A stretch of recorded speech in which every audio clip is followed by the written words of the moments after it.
Palantir stock and the S&P 500. What does the time horizon look like for Palantir to be added to the S&P 500? That's what we're going to talk about in this video. There was a lot of news, a lot of articles, and many videos here on YouTube that said Palantir could be added to the S&P 500 last Friday, which was March 1st. Because if you didn't know, the S&P 500 committee actually rebalances the index in the last month of every quarter. So that means in March, in June, in September, and in December, they announce the rebalance on the first Friday of those months, and then they actually do the rebalance itself on the third Friday of those months, which would mean those stocks get added or deleted from the index. Sometimes there's no change to the index, but oftentimes a few stocks are added, and as a result of that, a few stocks are deleted from the index. A lot of people seem to think that Palantir was going to be added to the S&P 500 on March 1st, which happened to be the first Friday of the month of March in 2024. I think that was mostly wishful thinking. I'm really excited to get into all the details of this video, but first, if you're new here, I'm Austin. I'm a co-owner of cloudinstitute.com.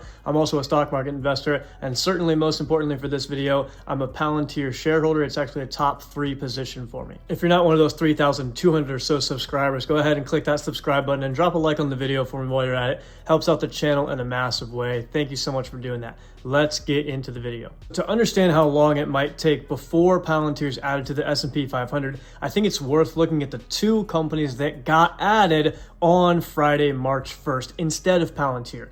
One of those companies is SuperMicro, ticker SMCI, and then the other one is Decker's Outdoor, ticker DEC.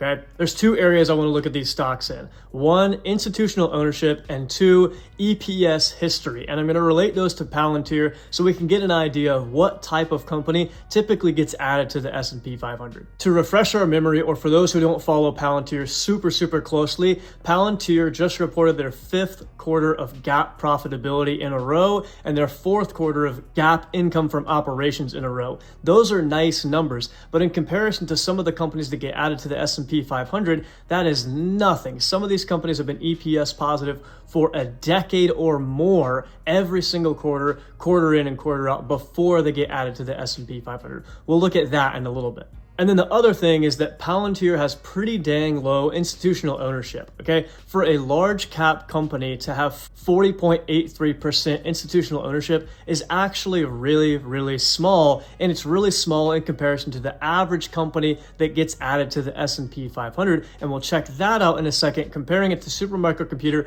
and Decker's. Palantir is still in the early stages of profitability, having only reported their 5th quarter in a row like we talked about. In order for the S&P committee to want to add a stock to the S&P 500, they need to feel really confident that this stock is not going to have their EPS numbers turn for the worse. Palantir getting a lot of their income from interest income is one of the things that has to change in order for the S&P 500 committee to be interested in adding Palantir to the S&P 500, in my opinion. Yes, those numbers have gotten way better over the last 2 quarters as they've scaled their income from operations, but you got to really keep it going quarter in and quarter out to get on the good side of the S&P 500 committee. Tesla was eligible for S&P 500 inclusion, just like Palantir is eligible for S&P 500 inclusion for quite a few quarters, and they got snubbed and they got snubbed and they got snubbed, and they were a way more popular stock, and their market cap was way bigger, so it was a big event to add them to the S&P 500. It took them many quarters of getting snubbed, even though they were eligible to get included in the S&P 500, because a stock that just flipped the profitability corner recently within the last 1 to 2 years, it's pretty rare for that to get added to the S&P 500. To illustrate this, let's look at SuperMicro, who was just added to the S&P 500.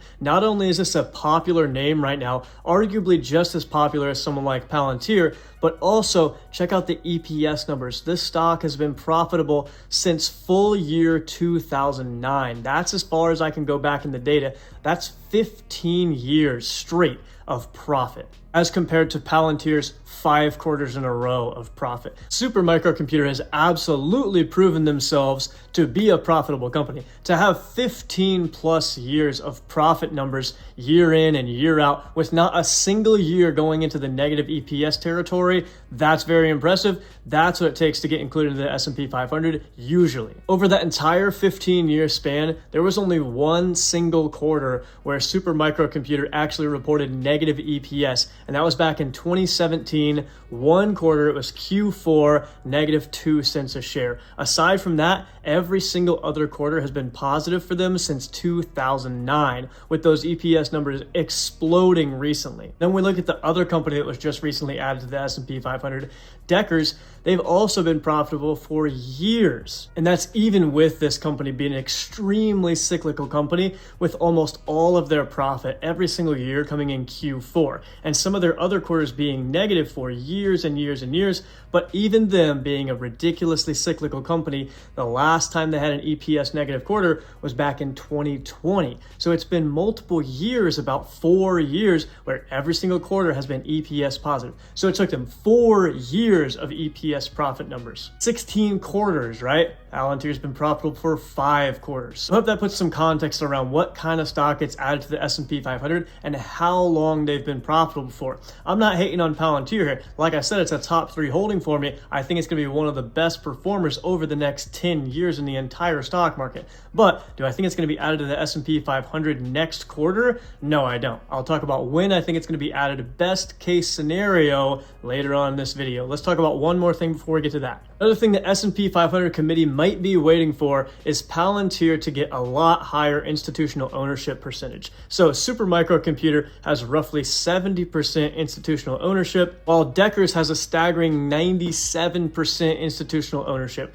Palantir is all the way down, like we talked about earlier, at 40% institutional ownership. What I would bet is the S&P 500 committee wants to see a lot more EPS quarters being positive and the income from operations numbers keeping on growing, so that they can prove, Palantir can prove, they're not just net income positive because of interest income. They want to be net income positive primarily because of income from operations. That's the most stable type of income that's probably going to stick around for the longest amount of time. Other thing I bet they'd want to see is roughly a 50% or even higher than that institutional ownership number with Palantir. Some people say that Palantir is actually around 42% institutional ownership and this 40.83 number is outdated. I don't know, I don't have that data, but regardless, it's not at that 50% number yet. No, that's not necessarily a requirement, and yes, Palantir has met all the criteria to be added to the S&P 500, but like we talked about earlier, stocks like Tesla got snubbed multiple times after meeting all the criteria and having a way bigger market cap than Palantir does right now.